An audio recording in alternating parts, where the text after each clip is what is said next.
मुझे इतना प्रताड़ित किया जा रहा है, इतना परेशान किया जा रहा है।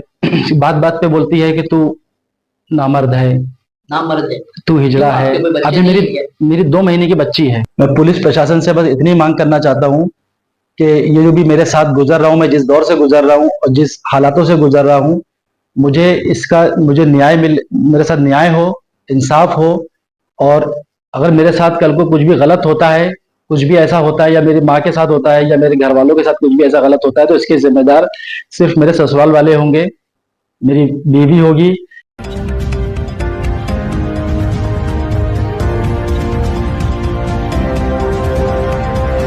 इस तरीके से 2025 में पतियों के ऊपर मामले बढ़ते जा रहे हैं।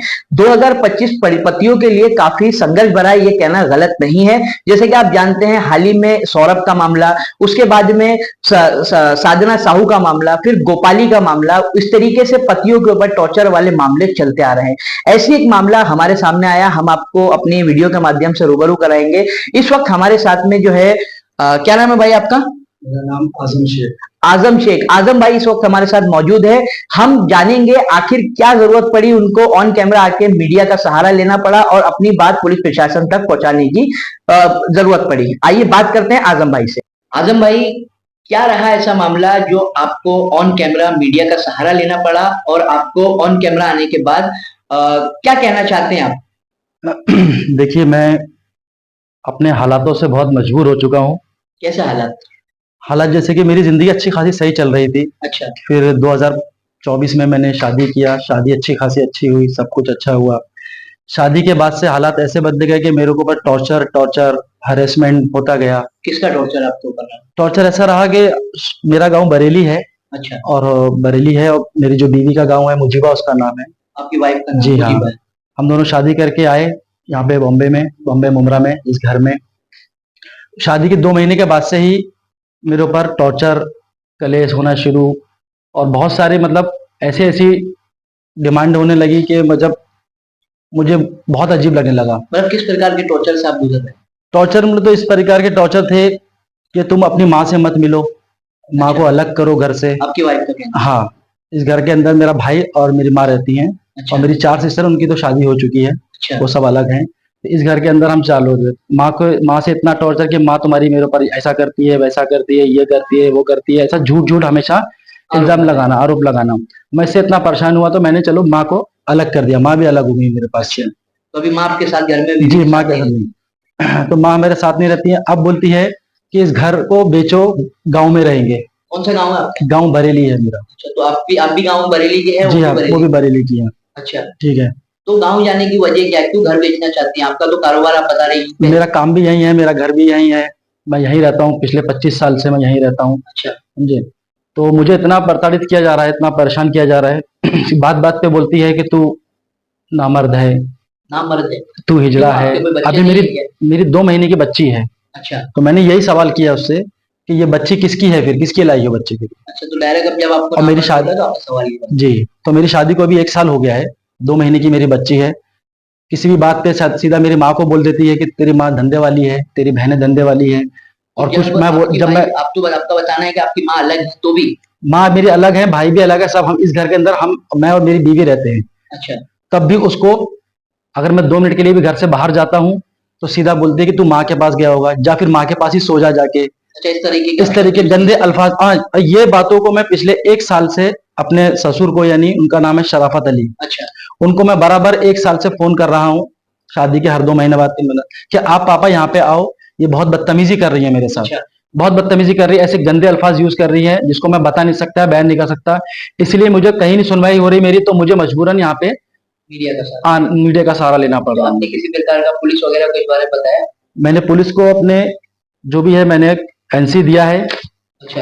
ये है, ये मैंने डीसी ऑफिस में अपने तरफ से कंप्लेंट दिया है। अपनी मांग आपने ये मैंने, हाँ, ये मैंने अपना पेपर वर्क किया है। अच्छा। और इस बात को लेके झगड़ा करती है कि बस हमेशा मैं नामर्द हूँ, हिजड़ा हूँ, बस यही मुझे बोलती है। नामर्द बोलने की वजह क्या? जब आपकी बेटी है, जब बेटी है, वही मैं उसको सवाल किया कि ये बात मैंने अपने ससुर को भी बोला फोन करके, देखो पापा मुझे ये नामर्द बोल रही है, हिजड़ा बोल रही है, बच्ची किसकी है ये। वो मुझसे हमेशा एक ही बात बोलते हैं, बेटा आप समझदार हो, बेटा आप समझदार हो, एक ही बार हम बस 2 दिन में आ जाएंगे, हम बस 2 दिन में आ जाएंगे। मैं बोलता हूँ आप इसको आके समझाओ, आप इसको आके समझाओ। ये बहुत गंदे अल्फाज यूज कर रही है मेरे साथ, बहुत गंदे अल्फाज यूज कर रही है। और इसके पिछले 4 दिन पहले इसने मेरी माँ के ऊपर हाथ भी उठाया, जबकि वो समझाने आई थी। मतलब आपकी पत्नी ने आपकी माँ को हाँ, हाथ उठाया तो मैंने उसको खींचा, और फिर उसके साथ भी मुझे माँ को बोलती है कि तू मरेगी तो मुझे चैन मिलेगा। ऐसा क्या किया है मेरी माँ ने? लगातार मुझे टॉर्चर करती है, कभी कभी मुझे बोलती है कि तू दहेज के मामले में ऐसा फंसाऊंगी तुम सबको कि तुम लोग देखते रह जाएंगे। मतलब ऐसा उनका बोलना हाँ, है। और इधर इधर से इसने झूठा झूठा अपने मतलब मेरे सालों को, अपने भाइयों को इसने फोन करके बोल दिया कि मुझे सबने मारा, चारों बहनों ने मारा, माँ ने मारा, मैंने मारा, ऐसा बोला। मैंने सिर्फ एक हाथ उठाया था इसके ऊपर, आपने वो भी हाथ क्यों उठाया? मैंने हाथ नहीं इसलिए उठाना चाहिए था। हाँ, मैंने हाथ इसलिए उठाया, मुझे बोलती कि तू माँ के साथ सो जा, तू धंधे वाली है तेरी माँ और तू उसी के साथ सो। इसलिए मजबूरन मुझे उसके ऊपर हाथ उठाना पड़ा। और फिर मुझे ऐसा बोल के जब मैंने हाथ उठाया तो वो सब बर्तन वर्तन फेंकने लगी, घर के तमाशा बिल्डिंग में इकट्ठा करने लगी, और फिर यहाँ से सामान वामान पैक करके, पता नहीं 5 बैग पैक करके क्या क्या लेके गई मुझे नहीं मालूम, और फिर यहाँ से चली गई। और उसके कहाँ गई आपकी वाइफ? ये मुझे नहीं पता, लेकिन दूसरे दिन सुबह में उसके मामा के लड़के नसीम और वसीम, नसीम और वसीम आपके साले? जी हाँ, वो उसके मामा के लड़के हैं। अच्छा, cousin वो brother। यहीं रहते हैं, मुमरा से शिलफाटा के पास। अच्छा। वो वहां से यहाँ पे आए, उन्होंने मुझसे बात की, मैंने उनको पूछा क्यों भाई ये जा रहे, तो बोले वो उसको लेके गए यहाँ से, उनके साथ वो यहाँ से ये गई। अच्छा। और बोल के गई, मुझे बोल के नहीं गई कुछ भी, ना मेरी इजाजत ली उसने, ना कुछ, अपने आप चली गई। और वसीम भाई मुझे बोल के गए कि हम इसको लेके जा रहे हैं, समझाएंगे, ऐसा बोल के उन्होंने समझाया? उनके साथ चली गई। फिर मैंने दूसरे दिन वसीम भाई को फोन किया और वसीम भाई से पूछा कि वसीम भाई क्या हाल है, तो उन्होंने वसीम भाई ने पूछा हाँ ठीक है, लेकिन जो है तुम्हारी वाइफ गाँव जा रही है। बस तो इतनी मेरी उनसे आपकी बात वाइफ है। ने आपको इत्तला दी कि मैं गाँव जा रही हूँ? नहीं, मेरी वाइफ से उस दिन से कोई बात नहीं हुई है, कुछ नहीं हुआ है। तो तो आपकी बिना इजाजत के वो मेरी गाँव बिना जा रही है? इजाजत के वो मतलब शायद, आपकी बरेली गाँव जा रही है? जी, और मुझे ये वसीम भाई ने बताया मेरा कम से कम 7 से 8 लाख का दागिना है, जी। जो वो अपने मायके में यानी अपने घर पे दबा के आई है, घर में रख के आई है वो। अच्छा, आपकी वाइफ ने अपनी माँ के घर में अपने माँ के पैसे घर में, छुपा के रखे? हाँ, वो 8 लाख का कम से कम दागिना वहां पे छुपा के वहां पे रख दिया, मेरे सामने ही रखा है। तो ठीक है, आप अपना पैसा, आपका अगर चीज है तो आप ले सकते हो ना? लेकिन मैं कुछ नहीं बोला, मुझे नहीं मालूम था ये इतने नाटक करेगी, इतने फजीदे करेगी, इतना सब कुछ करेगी। आप क्या चाहते हैं? आपकी मतलब क्या मांग है?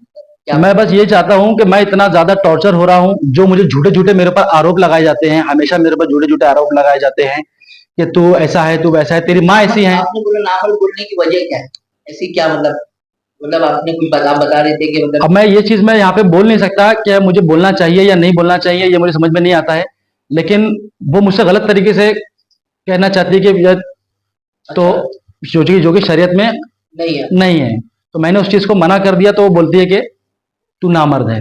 अच्छा, तो ये बिना पे आपको नामर्द कहती है? अब मुझे नहीं पता वो किस बिना पे बोलती है, बस मुझे बोलती है इस तो तरीके से। आपको कुछ ऐसा नहीं लगता कि आपको कभी ऐसा डाउट हुआ कि आपकी वाइफ का कोई अफेयर है या कुछ है इस बिना पे? तो कहीं ऐसा नहीं कि आपकी वाइफ आपसे पीछा छुड़ाना चाहती हो इसलिए ये सब कर रही हो? कभी वो मुझे नहीं पता कि उसका अफेयर है ऐसा शक या वगैरह नहीं है, हुआ? नहीं मुझे नहीं लगा, लेकिन वो हमेशा अपने घर वालों से बात करती रहती है, और मैं उनके फादर से हमेशा बोलता हूँ, और उनके सालों ने मुझे धमकियां दी हैं कि तू बरेली आएगा तो तुझे जान से मार डालेंगे। तो आपके सालों ने मुझे धमकी दिया, तू बरेली आके दिखा तेरा क्या हाल करते हैं। कौन से बात हुई है? जी हाँ, कॉल से मेरी बात हुई, कॉल की रिकॉर्डिंग भी मेरे पास है। जी, जो खून है उसकी रिकॉर्डिंग है? उसकी रिकॉर्डिंग भी मेरे पास है कि तू यहाँ पे आ, फिर तुझे बताएंगे हम कौन है, तुझे क्या नाम दिखाएंगे है हम। आपके साले का जिन्होंने आपकी साले का नाम है मेरा अब्दुल, नाम है उसका, जिसने जिसने मुझे आपको धमकी दी? धमकी दी है ये।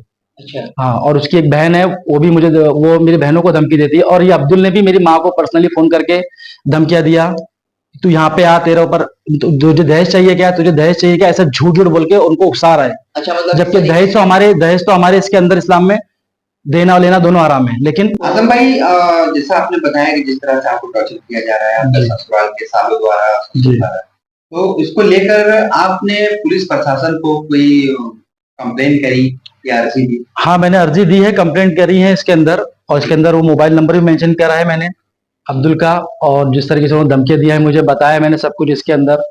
और मैं खाली पुलिस प्रशासन से बस इतना ही मांग करना चाहता हूँ कि ये जो भी मेरे साथ गुजर रहा हूँ, मैं जिस दौर से गुजर रहा हूँ और जिस हालातों से गुजर रहा हूँ, मुझे न्याय मेरे साथ न्याय हो, इंसाफ हो।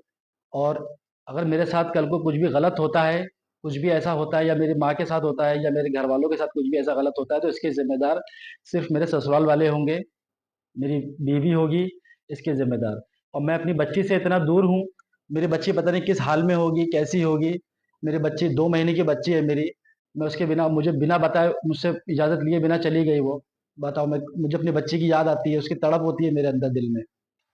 और जिस दिन से वो गई है, कई रातों से मैं सो नहीं पाता हूँ। मुझे हर वक़्त अपनी बच्ची का ख़्याल आता है और मुझे हद अजीब-अजीब ख़्याल आते हैं मन के अंदर, दिमाग के अंदर। बहुत ज़्यादा ब ऐसे-ऐसे ख़्याल आते हैं कि मैं क्या करूँ, क्या नहीं करूँ? इतने टाइम से मैं घर पे बैठा हूँ, काम भी नहीं कर पा रहा हूँ और बस मुझे इतना, मुझे प्रताड़ित कर दिया गया है कि मैं परेशान हो गया हूँ बस।